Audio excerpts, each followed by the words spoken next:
Hi, yeah, we're here to talk about something super lighthearted, something really just kind of kick back, relax, talk about some massive narcos level drug smuggling to just bring you into a nice, comfortable weekend. So that's what we're doing. I was under the impression when I started this channel, 20 years ago or a month ago, that we would just kind of be talking about more lighthearted stuff.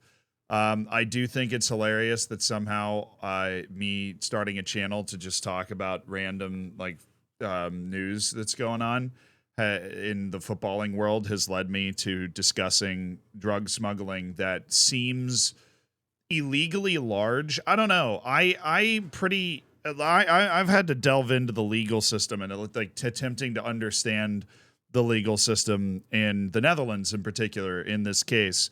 And I'm pretty sure if you were caught smuggling this amount of drugs in the United States, they'd literally just send you to Guantanamo Bay and you'd never be heard from again. Like, I don't know exactly how it works, but based off the commercials that I watched when I was a child in the US, I was given the impression that if you ever even saw this amount of drugs, that you would just be shipped off to some CIA black site to be tortured for information or something. Like, I don't know, right? I'm going based off network television here, but that seems like what would happen to you in the US. Apparently in the Netherlands, it's like only 7 years. But if you're wondering how this has anything to do with soccer or football, don't worry.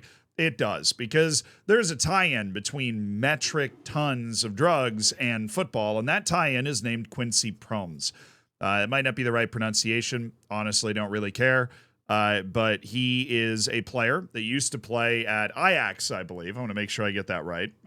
So he was playing at Ajax. He actually was playing at Ajax until 2021, when conspicuously and conveniently he was transferred to Spartak Moscow on the 24th of February in 2021 for 8.5 million euros. So that's a pretty solid sale for a dude who at the time was like 29, 30 years old. He was a good player. I mean, I knew who Quincy Promes was before, but as you'll come to find out, that transfer was really convenient, not only for Ajax, but also for Quincy Promes, because this was before Russia invaded Ukraine, right? So he actually ended up in a country that was not at the time part of football's like gray area, because the Russian league is still going on. They're still paying the players.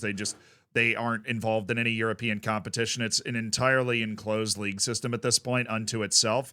And very importantly, Russia does not have an extradition treaty with the Netherlands. Obviously, I'm not inside Quincy Promes' mind here, but at the point that he transferred to the Russian league, he probably already knew that that might come in handy. Because the first thing that hit Quincy here, my brother Quincy, the first thing that hit him was the fact that he stabbed somebody, which, fair. That's pretty straight up and down illegal. It's a little less fantastical than what we're going to talk about in a second, but he did definitely stab someone. He was initially charged with, and again, this is the sort of thing you got to make sure you get right wording wise. He was charged with attempted murder in March of 2022. The incident happened in December of 2020. So this was like about 2.5 months before he was sold to Spartak Moscow. So it definitely is something that could have been a motivating factor for Ajax to be like, hey, let's get rid of this guy. He may or may not have, but definitely did stab somebody. And the reason I can say definitely is because he was convicted of stabbing somebody. The person, at least according to this article, which is written by De Telegraaf, which is a news site from the Netherlands, and it said the person he stabbed was his cousin, or stabbing his cousin at a family party in December of 2020. So that's a hot start to your criminal career. But that's two-piece. That's small time. But I want you to think about what it takes as a human being to stab somebody at a family gathering. Look, there must have been one hell of an argument about who was cooking the hamburgers and how much, because I don't know what's going on at Quincy Promes' family gatherings, right? But the fact that a family gathering, at least the way it's worded here, maybe it was not a family gathering, but my mental picture of this beautiful family cookout, and they're playing Uno at the back table. Quincy catches his cousin lying about looking at his cards, and it just rolls out of hand until Quincy actually stabs his cousin and not an oopsie, oh God, I got carried away. Like, I got charged with attempted murder. Stabbing, I feel like that's with some zeal, that's with some zest, a little pepper on that, little oomph. in that, right. Like, I hope the guy's okay, but yeah, look, he really, really stabbed the dude. The trial was initially set on March 30th, 2022. It was delayed because somebody in the trial fell ill, but there were no travel restrictions on Quincy Promes, so he could continue being a professional footballer while this trial was worked on. And then in October of 2022, nearly 2 years after he actually did the stabbing, there was an actual criminal trial of Quincy Promes. The problem is the sentencing for Quincy actually got delayed, and the reason it got delayed is the reason I'm here, because unfortunately, there are like 490 something thousand, professional or semi-professional footballers in the world. A few of them are just going to suck and do illegal things like stabbing somebody over a hand of Uno at a family gathering. And Quincy seems to be in that category, but that is not exceptional enough for me to turn on all my green lights and sit here and freaking tell you about it. Because what is the reason that they actually had some admissible evidence for the stabbing at the family gathering. It's laid out wonderfully, literally on Wikipedia. So the prosecutors in October of 2022 requested a 2-year prison sentence. On the 15th of March 2023, it was reported that the trial was paused to assess the legality of a key piece of evidence. This is referring to the recordings of Promes speaking about his role in the stabbing incident in a call with his father, which the defense urged could not be admissible in court. That's totally fair. The reason, probably not like the best thing to point out. The reason the defense is arguing, though, is a little curious. The reason that it's not admissible in court is because the warrant to tap Promes' phone where the evidence of this or some of the key evidence of this stabbing came to light was issued based on an unrelated investigation into drug trafficking. What the hell is going on, dude? Like, you're a professional player for Ajax, and you get accidentally caught stabbing your cousin because they're tapping your phone for a massive drug investigation. Like, can you just, like, is being a professional footballer just not enough for you? You're like, yo, GTA looks sick, but in real life, you're already playing FIFA in real life. You can't have more than one video game. All right. I play Power Wash Simulator when I go home on holidays, and it's freaking awesome. Like in person. That's my video game. As a result of this argument, they downgraded the charge to aggravated assault, and he was found guilty of aggravated assault. They gave him 18 months in prison, but he elected not to attend the trial because he was playing in Russia. And then obviously there's no extradition treaty between Russia and the Netherlands. So he just, if he ever happened to pop up in the EU and get caught, then he would have to serve an 18-month prison sentence for aggravated assault for stabbing his cousin over what I can only presume was an Uno game, as we've covered in excruciating journalistic detail. Now, his lawyers announced that they would be appealing the verdict, and for some reason, the Spartak Moscow felt the need to say that they were going to wait for the appeal process to do anything, like they were going to do anything anyways. And I think that evidence that they weren't going to do anything anyways, which is fair because Spartak Moscow's got a lot going on right now. I would imagine. I have no idea, and neither does nearly anyone else, because news about Russian football or soccer is quite hard to come by, at least like very reliable reports. I know I've attempted to make a video about the subject on the main channel, and we just can't do it. It's really hard to do because there's not a lot of reliable information you can get your hands on at all. But don't worry, you're not being left on a cliffhanger. The drug investigation. On May 30th, 2023, we're talking like right before the eventual conviction for 18 months on aggravated assault. The Dutch Prosecution Service confirmed that they were conducting a drug trafficking investigation. They had decided to prosecute Promes, alleging that he had attempted to import. Now, I'm going to stop there, right? We're stopping right at that point because you thought I was being facetious. Maybe I was using the art of hyperbole, much abused art on this channel, when I was describing him as smuggling metric tons of drugs into the Netherlands. I was doing neither of those things. He was allegedly, at this time, attempting to import 1.3 metric tons of cocaine. That's a unit that is used to measure the weight of elephants and blue whales, not drugs that are expensive. Not that last point should matter much, but seriously, you do not measure drugs like cocaine in metric tons, unless you are an actual cartel in a cartoonish situation like the Netflix series, right? You are not measuring serious drugs like this in metric tons. The weight of the amount of cocaine that Quincy Promes is being accused of smuggling into the Netherlands is 20% of the weight of an average elephant. Adult elephant. An elephant. A male African elephant, which sounds bigger than a normal elephant. It might be smaller. I don't know. David Attenborough hasn't explained it to me yet. He was trying to bring it through the port of Antwerp back in January of 2020. This is while he's playing at Ajax. This guy is trying to bring 20% of an elephant's worth of cocaine through the port of Antwerp while playing for Ajax. This is the same Ajax team that was threatening in the Champions League. Like, it is unbelievable that this is actually real. This seems like the plot of some farcical TV show that just happens to have become real life. And this is somebody that has already been convicted of 18 months of jail time for aggravated assault for stabbing their cousin.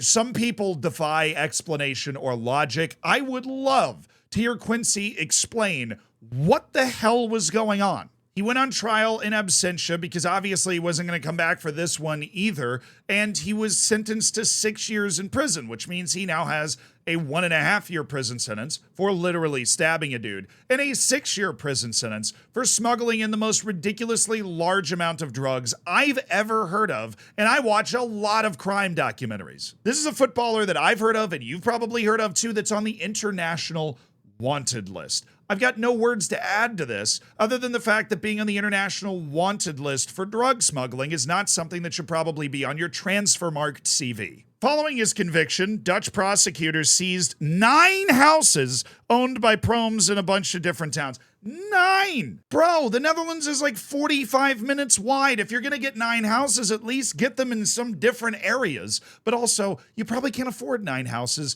on an Ajax player's salary. They get paid very well. I'm sure Quincy was getting paid very well, but 9 houses is a lot. So somebody probably should have noticed the fact that this dude had 9 houses just in the Netherlands. I suppose he might have other houses other places, but if you can afford double-digit houses, that is what you can accomplish with 1.3 metric tons of cocaine. Either by selling it and using the money to buy those houses, or by doing it and using the unbelievable energy rush to build the 9 houses yourself. I'm pretty sure that's scientifically possible. At least I'm fairly certain that's the plot of Cocaine Bear. Although I never saw the movie. People did actually say that movie was okay. But don't worry, Quincy Promes is not done being insane. I don't know what any other word there is that you could possibly use for this. Some sort of poorly concocted Bond villain. Because on February 29th, 2024, Promes was detained at Al Maktoum International Airport on suspicion of leaving the scene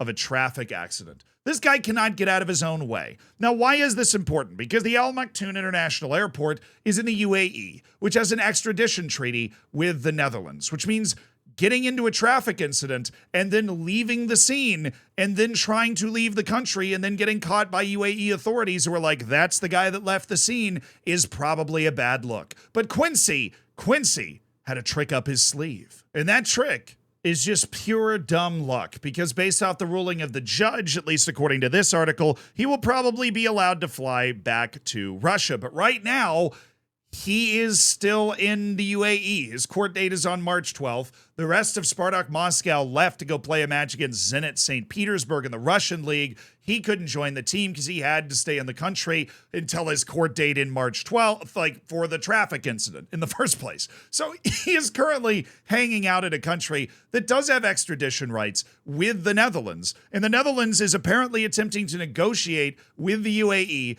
to get Quincy Promes sent back to the Netherlands because he's been convicted of 2 crimes, both more absurd than the last. But if you're really going to be a criminal mastermind, right? Like, you're going to be one of these people that at least thinks of themselves as being able to get away with it, which Quincy clearly does. And I know that because I've never talked to him, but he does rap.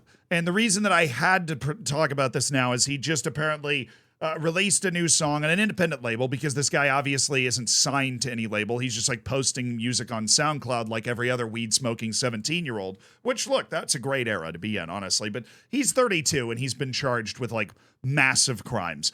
He said, men claim to have my back. I don't see them anymore because the judge gave me 9 years, but I don't shed a tear for that shit because I live my life with no fear. Clearly. I mean, that is the truth. That is the truth. You do, which is why you're not a criminal mastermind. And why did you even go to the UAE? And if I was, look, I hope desperately to never be in this position, right? And if you're Interpol, I'm not going to be attempting to bring 20% of an elephant through the port of Antwerp anytime soon. But if I was, let's say, convicted for 9 years and I had no remorse for those crimes at all and wanted to just stay a free person, if I ever happened to end up in a country that had an extradition treaty with the Netherlands, you can bet your bottom dollar I would not be getting into traffic incidents and then running away from them. What the hell are you doing? Not that I'm trying to give you like the 411 on how to get out of this, because you should definitely be in prison unless your appeals uncover that this is some sort of massive conspiracy, which it doesn't look like it is, Quincy, does it? Then you probably shouldn't be doing other stupid stuff. And did you ever consider that nobody has your back because you're just doing a bunch of stupid stuff? I mean, who normally has your back? Family. But you already stabbed that person. So like, who the hell else is supposed to be there? Dude, what are you doing? So maybe the Public Prosecution Service previously announced its discussions with the UAE about a possible extradition. Maybe that comes of something and Quincy Promes ends up back in the Netherlands and he's going to jail. And maybe he just ends up playing in Russia with the ability to continue to Google what countries have extradition treaties with the Netherlands to determine where he can go on vacation. I have no idea. This is one of the weirdest stories I've ever heard about. It makes actually zero sense to me, and I just wanted you guys to know about it. So if there's any updates, Detective, I'm not leaving this chair, will be on the case. I'm not a detective. I'm just a dude, just in case that could possibly get me in trouble.